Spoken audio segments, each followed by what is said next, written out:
오세훈 서울시장의 핵심 사업인 모아타운이 속도를 내는 분위기입니다. 이미 60곳이 넘는 지역이 대상지로 선정됐는데요. 그만큼 주민들의 기대감이 커지고 있지만 풀어야 할 숙제도 많습니다.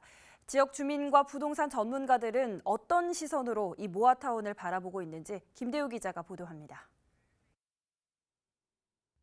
노후 저층주거지 주민들이 모아타운에 거는 기대는 큽니다. 노후도 완화와 종상향 등의 혜택이 기대에 반영됐다는 분석이 나옵니다. 모아타운 같은 경우는 이제 노후도가 좀 완화가 되었어요. 그리고 이제 산 주변으로 보면은 일종 일반 주거 지역이 있는데 이제 다른 종류의 사업 같은 경우는 서울시가 일종 일반 주거 지역에 대한 종상향을 좀 잘 안 해주려고 하는 성향이 있었으나 모아타운 같은 경우는 빈집법 시행령상에 일종 일반 주거 지역을 이종 일반 주거 지역으로 종상향을 명시를 하고 있어서. 부동산 전문가들 사이에서도 지역을 개발하는 시간을 줄일 수 있다는 점에서 모아타운을 긍정적으로 보는 시각이 있습니다. 다만 제도화가 필요한 점 등은 풀어야 할 숙제란 지적입니다.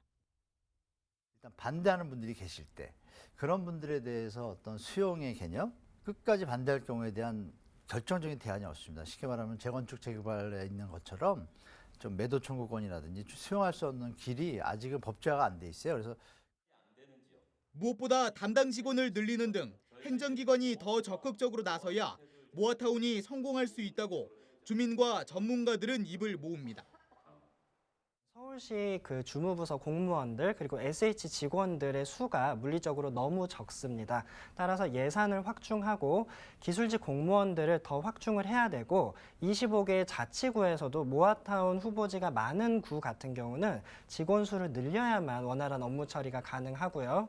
주민들한테 맡겨서 리딩해서 올 것이 아니라 저는 시가 나서서 가기를 바랍니다. 역으로 말씀드리면 그래서 시가 좀 적극적으로 나서가지고 뭐 인원 보충을 하시든지 예산을 투입해서 전문가들이 본격적으로 준비를 하면 제가 볼 때는 어떤 로드맵이 분명히 나올 거고 사업 프로젝트에 대한 설계가 다 나올 거거든요. 그것을 갖다 주민들한테 던져주고 의견 받고 하면 이게 좀 속도가 날 것 같아요. 그래서 올해 6월 21곳 그리고 지난달 26곳 등 지금까지 모두 64곳이 대상지로 선정돼 사업이 추진되고 있는 만큼 모아타운의 속도는 빠른 편이란 분석입니다.